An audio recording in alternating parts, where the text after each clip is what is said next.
చేశారు. 100 కోట్లు ప్రామిస్ చేశారు, ఆల్రెడీ 120 కోట్లు మన అకౌంట్ వచ్చాయి. So you're very efficient secretary. మీలాంటి వాళ్ళు సెక్రటరీలుగా ఉంటే మేము ఎన్ని కోట్లైనా ఖర్చు పెట్టి ఎలక్షన్లో గెలిచి వస్తాం. The only profitable business in India is politics. Okay, 10:30 కల్లా వస్తాను, కలుస్తాను. నీ పేరేంట్రా? కృష్ణ అండి. హలో బాబు, ఎలా ఉన్నావు? నేను బాగానే ఉన్నాను నాన్న. వెళ్తాను, రైట్, నో ప్రాబ్లం. అమ్మ మాత సర్వదా శ్రేయ, ఆవిడికి నేను బంగారం. నాకు నీ రిజిగ్నేషన్ యాక్సెప్ట్ చేశారా? ఓ వెరీ గుడ్, కంగ్రాట్స్. అయితే వెంటనే ఇండియా వచ్చానన్నా, నీ రాజకీయ భవిష్యత్తుకి బ్రహ్మాండం అంటే ఏర్పాట్లు చేస్తున్నా. ఏ తండ్రి ఏ కొడుక్కి రాజకీయ రంగంలో చేపట్టినంత నీకు నేను అమరుస్తున్నా. ఎస్, ఒక పేపర్, ఒక ఛానల్, ఒక నియోజకవర్గం, మంది మార్పడం, కోట్లాది రూపాయలు.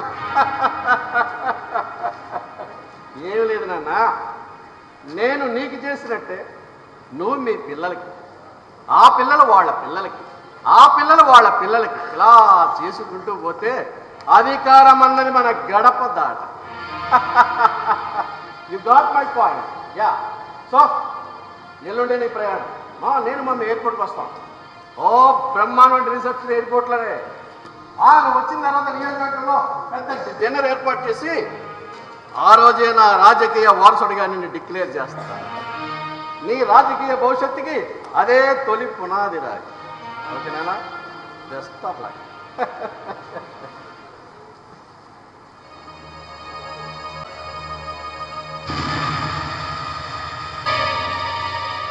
విష్ణు అయ్యా, నీకు చదవచ్చా?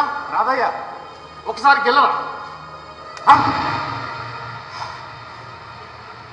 అంటే నిజమేనన్నమాట. గాయత్రి,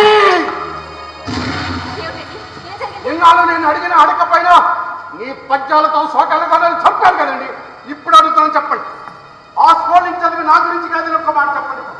శివశంకరం మీద 99 ఛార్జెస్ మోపుతూ ప్రముఖ న్యాయవాది రామనాథం హైకోర్టులో తగిన ఆధారాలతో రిట్ పిటిషన్ దాఖలు చేశారు.